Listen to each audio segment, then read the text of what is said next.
nang isara ang Manila Zoo at umayos ang sistema ng ilang kalapit na establishmento, bumaba ang fecal coliform level sa Estero de San Antonio de Abad. At umaasa ang DENR na bababa pa yan ngayong may septic tank na para sa dumi ng mga informal settler malapit sa Estero. Tinutukan niya ni Maki Pulido. Miyembro ang esterong ito sa tinatawag na Billionaires Club. Nasa 1 billion MPN kasi ang fecal coliform level noong December 2018. Sobrang layo sa katanggap-tanggap na level na 100 MPN.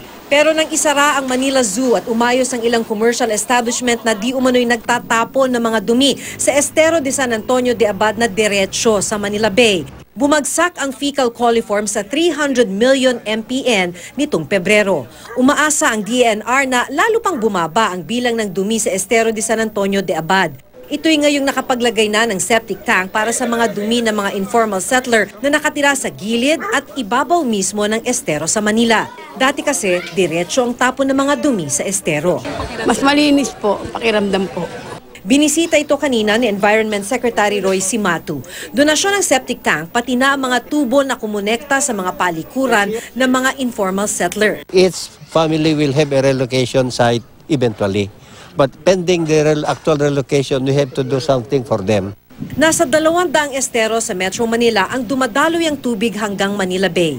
Proproyektuhin daw ng DENR na tayuan din ng septic tank ang iba pang mga informal settler na sa may estero nakatira habang naghihintay ng relocation.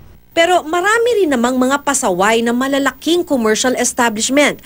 16 na ang inisyuhan ng LLDA ng cease and desist order pero nananatiling bukas ang negosyo. Ang kaya lang kasing isara ng LLDA ay ang mga gripo at daluyan ng tubig ng mga lumabag na commercial establishment. Walang epekto ang cease and desist order ng LLDA sa mga hawak na business permit na inisyu ng mga City Hall. Maki Pulido, Nakatutok, 24 Oras.